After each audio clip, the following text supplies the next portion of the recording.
This is the final video in my collaboration with HipHipRenee, where we built this 6-unit apartment building together and created all of the Sims that live here. And I'm finishing this building off by doing the exterior and the roofing. This collaboration has been a wild and fun ride. I'm so happy that Renee and I did this, and I'm grateful to everyone who followed along with us on this journey. This apartment building, along with all of the Sims that we made to live here, are available to download from the gallery right now.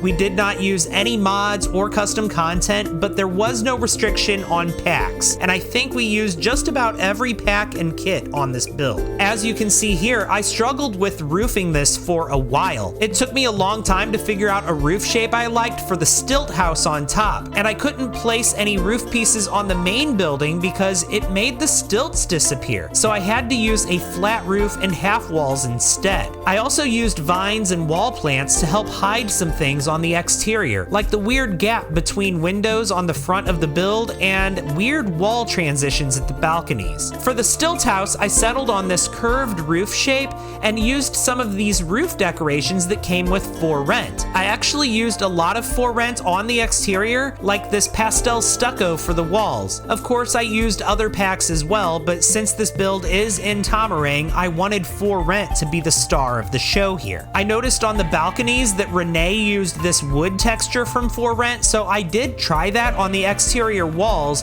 but I liked the stucco a lot more, so that's what I went with. Of course, I didn't want to change anything Renee had done, so I left the wood paneling in the areas where she placed it, and I did my best to either hide the transitions or to make them make sense in those areas. And don't hate me, Renee, but I did put an awning on one of the balconies you made. I really didn't want to alter it at all, but I had to do something to make it blend in with the rest of the exterior. And this awning has the same roof texture as what I used on the stilt house, which helped tie it all together. I used gravel on the roof of the main building, and I put a few items down on the roof, like the new rooftop water heater from For Rent and a couple of air vents. I surrounded the building with sidewalk, and I fenced it all in with this beautiful fence from My Wedding Stories. I just felt like it really matched the vibe of this exterior the best, even better than the fencing from For Rent. And on the front patio, I liked this cast iron fencing from Strangerville, but there wasn't a matching stair rail, so I had to change it to another fence instead. Why does The Sims do this? Why do they give us fences that don't have a matching stair rail? Make it make sense. Speaking of making sense, I wanted these vines on the walls to make sense, so I put some plants and planters down to make it look like the vines are growing from those rather than just randomly growing out of the sidewalk. On the side of the building, it looked particularly weird because you can't place vines on a foundation, so I did my best to hide the foundation in the areas where vines are growing, but I don't know, it still looks a little off to me. And I actually put a couple of dumpsters on this lot, not just one. There's a big one out back by the sewer, but I also put a smaller one out in front of the building. And then I decided I wanted to make the roof usable, so I used this really cute door from the Courtyard Oasis kit to create an access point to the roof, and then I put some planters out here and a couple of chairs. I added a telescope too, so Sims can build their logic skill and maybe die or get abducted by aliens out here. I also put a small grill and a cooler on the roof.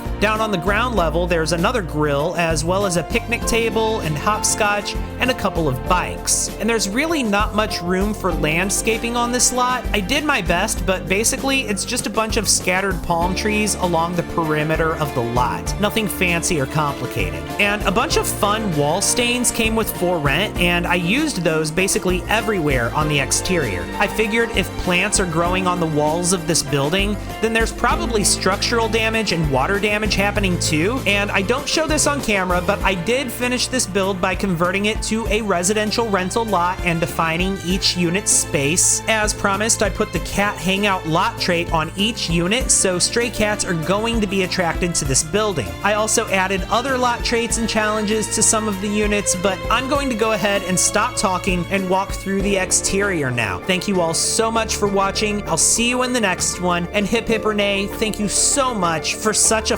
fun experience.